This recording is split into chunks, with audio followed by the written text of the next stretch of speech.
তারা বলেন যে আমাদের জন্য কি, আমার দিদি বলেছেন যে আমরা যারা এসটি এসসি তাদের জন্য আলাদাভাবে বেনিফিশিয়ারির ব্যবস্থা করা হয়েছে। আর আমাদের ওবিসি অংশের যারা আছেন তাদের জন্য কিছু কম করা হয়নি।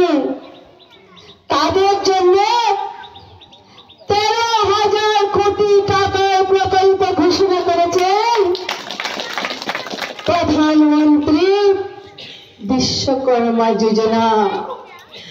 18টা ওবিসি অংশের পেশার সঙ্গে যারা যুক্ত আছেন প্রায় 30 লক্ষ মানুষ সেখানে উপকৃত হবেন। যে 13,000 কোটি টাকা আবাসী ওবিসি ভাই বোনদের জন্য আমাদের মোদীজি ঘোষণা করে দিয়েছেন। আমরা অত্যন্ত আনন্দিত যে আমার দিদি বলেছেন কথাটা যে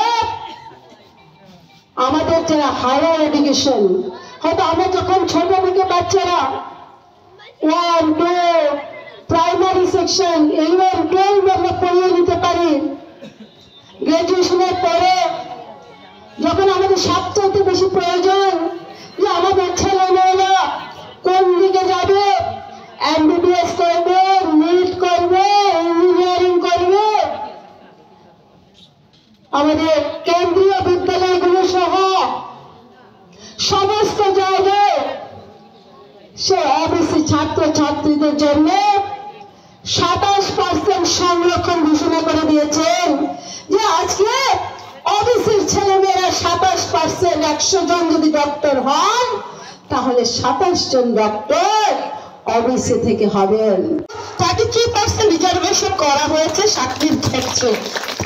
আমাদের ত্রিপুরা সরকারও করেছে, তার পরবর্তী সময়ে আমাদের কেন্দ্রীয় সরকারও করেছে। এবং ত্রিপুরা সরকার স্কিমের মধ্যে আছে কি যে আমাদের মহিলাদের ক্ষেত্রে যে যারা ব্যবসা করতে চায়, বিজনেস করতে চায়, সরকারি যে আমাদের যে স্টলগুলো রয়েছে, সরকারি যে আমাদের যে মার্কেট স্টলগুলো রয়েছে সেখানে মহিলাদের 50% রিজার্ভেশন করা হয়েছে। সেটা একটা বড় যে মহিলাদের জন্য। তার পাশাপাশি চাকরির ক্ষেত্রে তো 33% রিজার্ভেশন আছে এবং পুলিশ ডিপার্টমেন্ট 10% মহিলাদের জন্য রিজার্ভেশন আছে।